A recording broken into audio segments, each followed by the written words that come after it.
Pemeriksaan Tinggi Lampung. Yang terhormat Kepala Bidang Pemeriksaan Penagihan Intelijen dan Penyidikan Bapak Sugeng Wibowo. Yang terhormat Kabid P2 Humas Kanwil DJP Bengkulu dan Lampung Bapak Sarul Edi, serta pada rekan-rekan jurnalis yang telah hadir dalam. Selanjutnya, sambutan oleh Bapak Kepala Kejaksaan Tinggi Lampung kepada Bapak Dr. Hepinur S.H. M.Kum kami persilakan.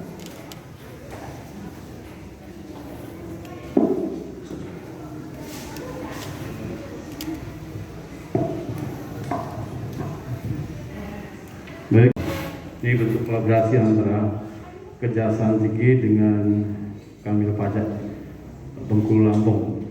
Ya, nanti bisa tanya kalau teman-teman nanti menanya bidang terkait atau perkara pajak itu bidang khusus, bukan di bidang umum. Nah, selebihnya di bidang-bidang umum tentunya.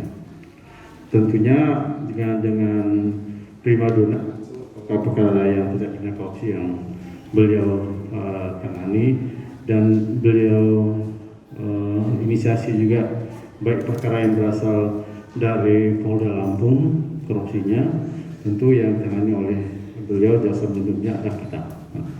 Ya, baik rekan semuanya, sebelah kanan saya ada Pak Sindal, dan kemudian juga ada Pak Penkum, kemudian Kasitut yang bertanggung jawab perkara pajak ini secara langsung. Ya. Beliau akan melakukan ini berbeda dengan tindak pidana pada umumnya, ya. Sangat berbeda sekali. Perlu saya sampaikan bahwa saja dalam Rakernas Nasional kita kemarin juga telah disampaikan oleh Pak Jaksa Agung, terhadap perkara pajak ini bisa dikenakan denda, ya. Kemudian terhadap perkara bea cukai juga bisa dikenakan denda, ya, artinya tidak bermuara kepada pengadilan. Itu memang undang-undang yang berkata demikian, bukan jaksa yang berkata demikian atau Pak Kanwil, tapi undang-undang yang mengatakan demikian. Memang heavy atau hal-hal yang terbaik pajak ini sebenarnya bagaimana uang negara itu kembali, itu yang utama sekali. Jadi pidana ini merupakan tindakan yang terakhir sekali lah, memang remedium, ya, yang terakhir sekali tindakan. Demikian juga perkara cukai, ya. Jadi perlu saya sampaikan pada rekan semuanya. Sekali lagi ada 5. Yang pertama atas nama Nopison, ya, Nopison bin Hasbi Abdul Manaf, ya.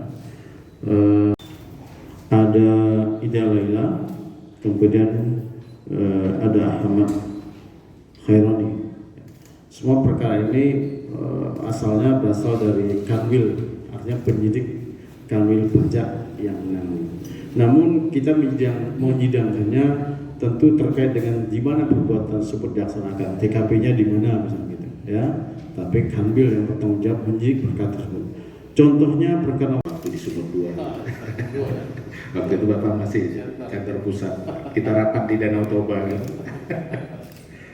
Selanjutnya yang saya hormati juga Pak Asinter, lalu Pak Aspitsus, ya, lalu teman-teman semuanya yang hadir di sini, ya. Saya membawa Kabid, ada Kabid P2IP saya Pak Sugeng, ya, yang menangani P2IP, pemeriksaan penagihan intelijen dan penyidikan, ya. Lalu Kabid P2 Humas Pak Sarul Edi, ya.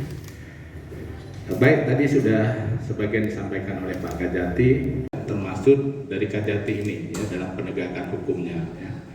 Dan ada beberapa kasus yang akhirnya harus kita tindak lanjuti sampai ke penyidikan, ya. Sampai saat ini kita akan melakukan penyerahan, nanti saya jelaskan ada penyerahan tersangka, ya, yang mana itu sudah dilakukan terlebih dahulu, ya. Di tersangka ini, ya, usahanya sebagai supplier kopi, ya.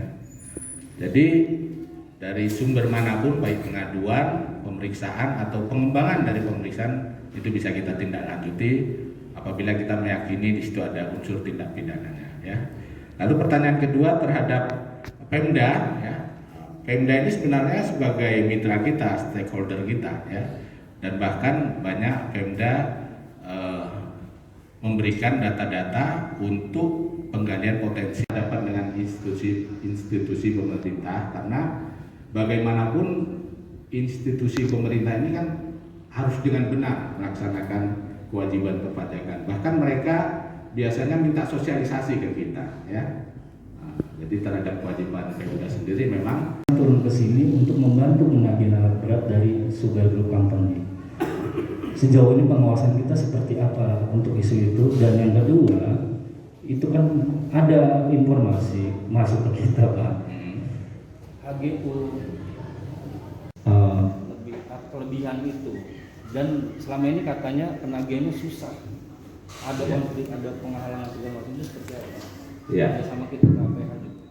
Kita harus bisa pisahkan dulu nih HGU ini kaitan dengan izin HGU tadi yang sesuai atau tidak sesuai tadi, itu bukan kewenangan kita, ya kan? Ada pajak dari penghasilan dari tanam tumbuh di situ. Iya, kalau terhadap PBB-nya itu tanggung jawab kita. Kita selalu melakukan penilaian terhadap areal tersebut ya, apakah perkebunan atau kehutanan ya. Nah, itu dan kita dapatkan dari sumber bukan saja dari wajib pajak ya, dari dinas perkebunan dapat, dari dinas kehutanan dapat ya, bahkan kita juga menggunakan bukan, berarti saya juga enggak Hasil dari panen dari banyak lahan kita ini pajak enggak ikut kita ya. Nah ini makanya tadi PBB tersendiri ya. Lalu terhadap pengelolaan lahan tadi ini kan biasanya ada badan hukumnya PT misalnya ya. Nah, terhadap pengelolaan itu nanti dalam perhitungan PPh pasal 25-nya dihitung ya, berapa pajak yang harus dibayarkan dari usaha perkebunan itu tadi. Ada PPh 25-nya ada. PPh 25 itu adalah